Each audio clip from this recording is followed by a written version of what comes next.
Bienvenue à bord du TPV, le train à petite vitesse qui à terme acheminera les visiteurs du fort d'Uxenier à celui de Bois-l'Abbé.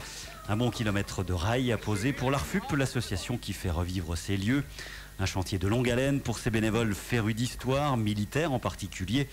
Le long week-end du 8 mai, une vingtaine d'entre eux s'est donc retroussé les manches pour faire avancer ce projet de petit train touristique, ambiance décontractée.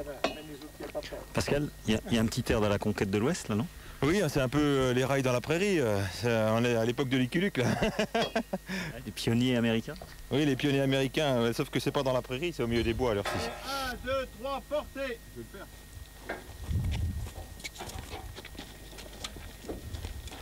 Qu'est-ce qui vous motive alors? Des tas de choses, il y a une bonne ambiance, c'est-à-dire qu'on se retrouve beaucoup de monde, de formations différentes, de cultures différentes, et tout le monde s'entend parfaitement, comme les gens de la guerre de 14. Il y a un projet commun là.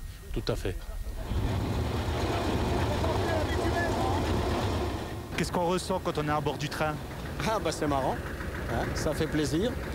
On se sent revivre un petit peu dans le passé, hein, parce que ce petit train tout doux, on n'a plus l'habitude. Hein. Le TGV, ça n'a rien à voir. L'inconfort, c'est fantastique. En plus de ça, on profite de soleil, on se fait bronzer, on transpire, on perd quelques grammes. C'est pas mal. Hein.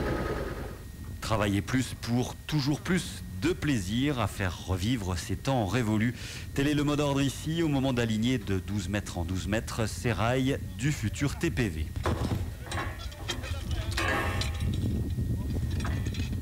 Ils viennent d'où finalement ces rails-là? Ces rails-là, ils viennent de la région de Toul, ils étaient en place sur le bord de l'ancien canal donc qui doublait la Moselle et qui a été abandonné lorsque la Moselle à grand gabarit a été réalisée. Donc ces rails-là, ça fait quelques années qu'ils ont été récupérés, ils ont été achetés auprès de Voies Navigables et nous avons été les chercher dans les broussailles. Alors le premier touriste mettra son petit postérieur quand dans le petit train? Ça c'est une chose délicate à annoncer. À l'heure actuelle, c'est difficile. Moi, j'espérerais bien voir ça vers la fin 2008. Ça correspondrait à peu près aux 20 ans de l'association, donc ça serait quelque chose d'intéressant.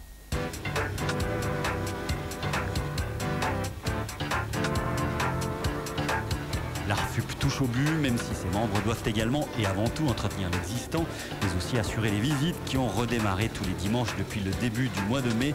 Bref, une passion dévorante qui sait malgré tout, denrée rare, donner du temps au temps.